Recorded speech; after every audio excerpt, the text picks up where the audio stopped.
Renungan Harian Katolik, Senin 14 Juli 2025. Totalitas murid Yesus. Barang siapa tidak memikul salibnya dan mengikut aku, ia tidak layak bagiku. Barang siapa mempertahankan nyawanya, ia akan kehilangan nyawanya, dan barang siapa kehilangan nyawanya karena aku, ia akan memperolehnya.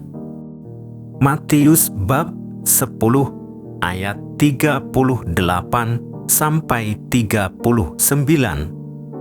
Saudara-saudara, sebagai seorang pekerja, tentunya kita tahu bahwa jika kita mengerjakan tugas atau pekerjaan dengan asal-asalan, maka hasil yang kita peroleh tentunya tidak akan dapat maksimal dan memuaskan.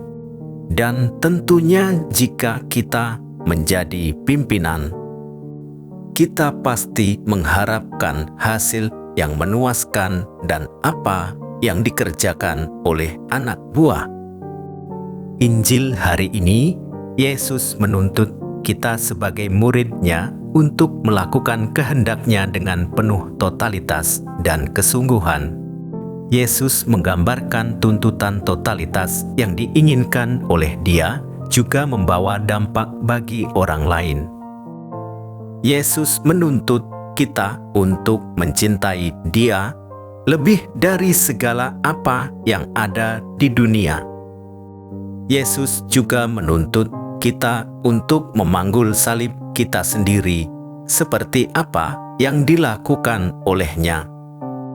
Kata Yesus, "Jangan kamu menyangka bahwa aku datang untuk membawa damai di atas bumi."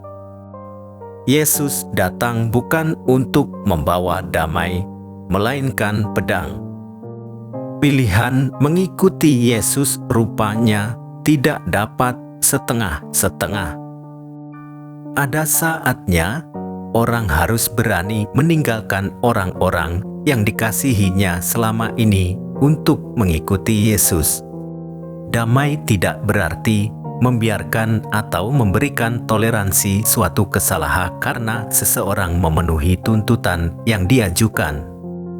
Kristus Sang Damai bukan membawa damai yang seperti itu.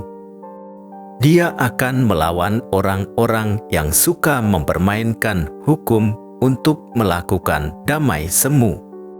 Damai yang dibawanya adalah damai yang selalu berpihak pada kebenaran dan keadilan supaya orang mengalami damai sejati.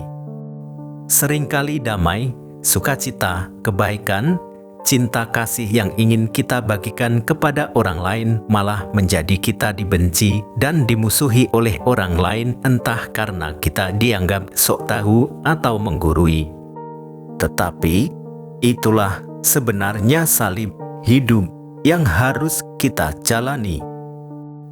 Dengan berpegang teguh sepenuhnya pada Yesus, kita yakin mampu memikul dan mengatasinya.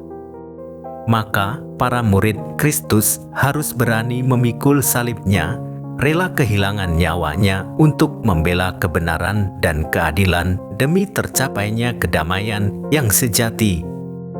Sikap Yesus yang mencintai umat-Nya hingga wafat di kayu salib merupakan wujud cinta kasih Yesus yang total kepada kita dan juga perwujudan ketaatannya kepada kehendak Bapa di surga. Oleh karena itu, tidaklah mengherankan jika kita pun juga dituntut untuk mau mencintai Yesus secara total dan habis-habisan, karena Ia lebih mencintai kita terlebih dahulu. Wujud total cinta kita kepada Yesus dapat kita wujud nyatakan dengan mencintai sesama kita. Tuhan, kami bersyukur bahwa kami diperkenankan menjadi murid-Mu. Kami mohon agar diberi ketekunan dalam perjuangan kami menjadi murid-Mu yang sejati. Demikian renungan hari ini. Selamat beraktivitas. Semoga semuanya lancar, sukses, serta selamat. Tuhan memberkati.